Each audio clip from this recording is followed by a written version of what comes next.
With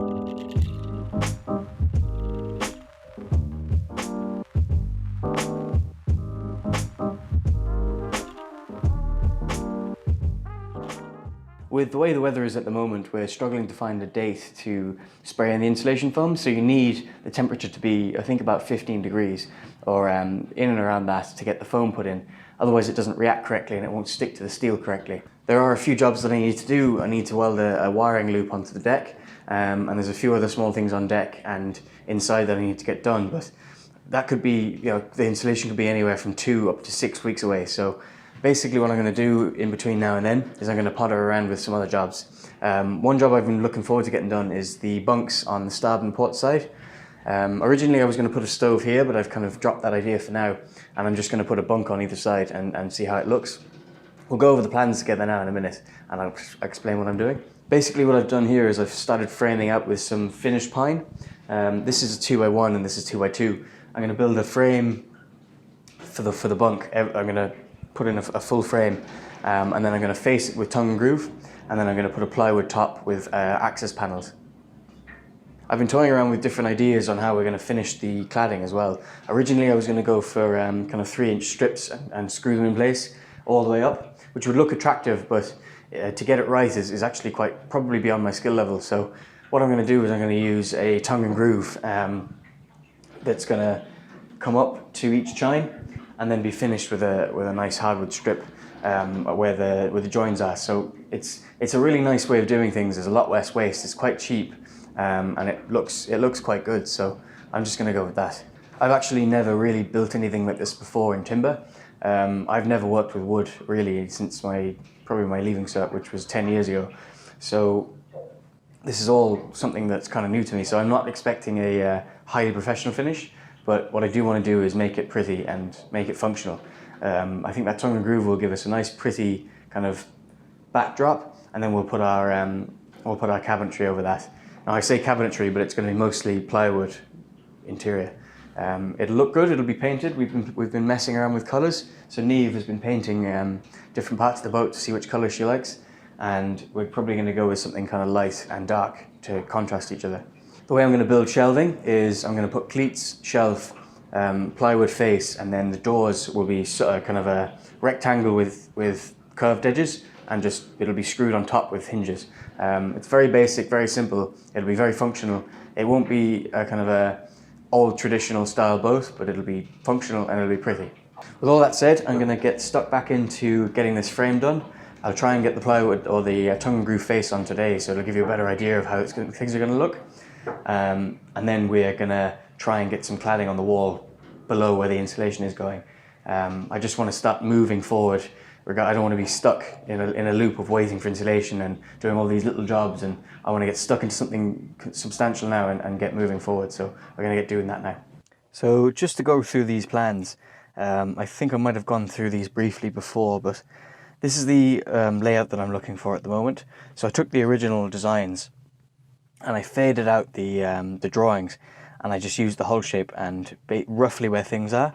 So in the original designs, the galley was actually on this side and the chart table was on this side, and I flipped it round, mainly because I want to put the heads on the starboard side because there's extra windows and stuff like that on this side. But just to talk about the galley, so at the moment my galley is a L-shaped design with the cooker here, worktop here, probably a fridge freezer here, and then the basins here. But I'm actually thinking of removing this bulkhead. So originally I was going to close in the workshop here and just use that as a workspace, but I think it would be wiser to leave that bulkhead out and bring the galley way in. So I've got that massive extra size in the galley, and we can also use it as a workbench too. I think that boats make their galleys a little bit too small. I think it's nice to have that extra space. Cooking is really important, so it's nice to have a little bit of extra comfort. The heads I haven't done a huge amount yet. We'll come back to that. The chart table as well, I'm not going to go into too much detail today on the chart table. We're going to focus on the saloon. So the saloon is where we're going to be spending our day.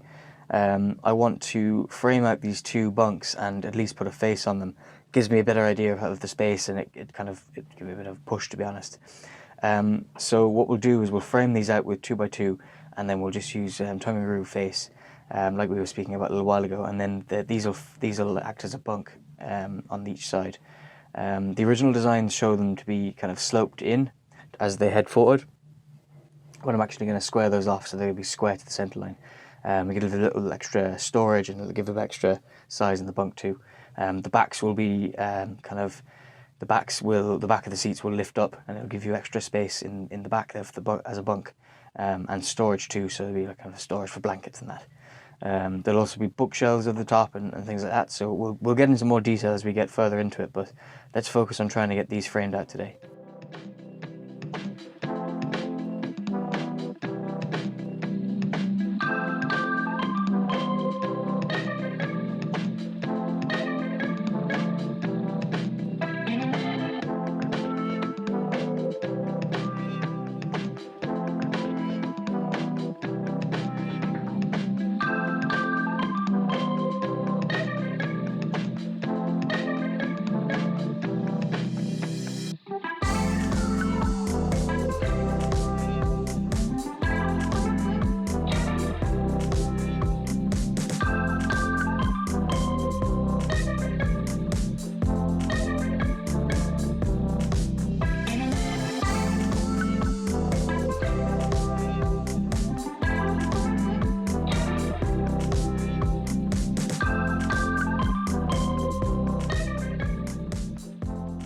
So this is the first kind of frame.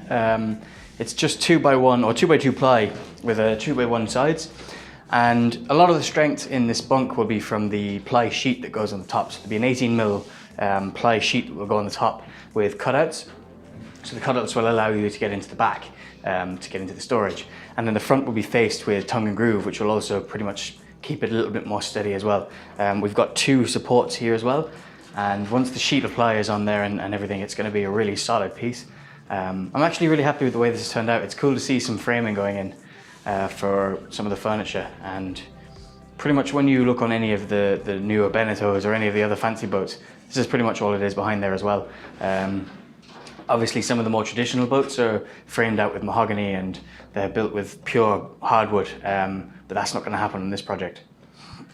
Next stages now are to just put a few more brackets in to hold this secure, and then I'm going to face it with tongue and groove, and we'll be able to start getting a feel for how the boat's going to look. A little bit exciting, so yeah, let's get stuck into that.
So I'm really happy with the way these turned out. I've got the bunk front done, and the frame behind, I'm actually really happy with the way it all turned out. It's actually very, very basic. I just 2x2s, glued and screwed, and they're very, very strong. And once you have the front on, it's all just come together really nicely. The next step for this now will be obviously get the foam insulation done, and then I can put the ceiling on the walls. And that means that I can put the back attachments on for the back of the bunk, and then some strengthening bars across, or some timbers just across, and then some ply sheet on top of that. And that'll be really, really strong, and some cutouts for access to storage and everything. I think these are going to turn out really well. Now they might look a little low as they are, but you've got to remember as well that the sheet of ply on top of that 18mm plus a 4-inch kind of foam mattress on top of that will bring these up to around 19-20 inches high, which is a standard kind of seat height. So these should be absolutely perfect once the foam is in place and once everything else is done around it. Hopefully the weather turns in the next couple of weeks so we can get the last insulation jobs and done and get the insulation done. I feel like I've been saying that word for the last 8 months and I'm not getting any closer, but hopefully one day it'll just get done and we can move on to the next tasks. Now that is all I have time for today. Do want to say a few things before I go. There's a channel that I want you guys to check out. It's called The Gorilla Biker, and I'll put a link in the description, and it should pop up here as well. He's a really good friend of mine who takes his motorbike around Irish roads, and he does some narration on them and tells you the history of some of the places that he goes. And it's a really, really good way to see the countryside if you don't want to fly all the way over. And if you're a biker then and you're thinking about coming over, it's a really good way to do your research. So please do check him out, and please do subscribe and give him some support. He's a good friend of mine, so I'd really appreciate that. I do want to say a massive thank you to any of our new patrons. We've got a few new patrons in the last couple of weeks. Massive thank you, and we really, really do appreciate the support. There's also our website with Niamh's blog as well that you should check out. So the link for is in the description as well. So please do check that out. We also post a lot of updates to Instagram. So if you haven't checked out our Instagram, there's the link in the description for that too.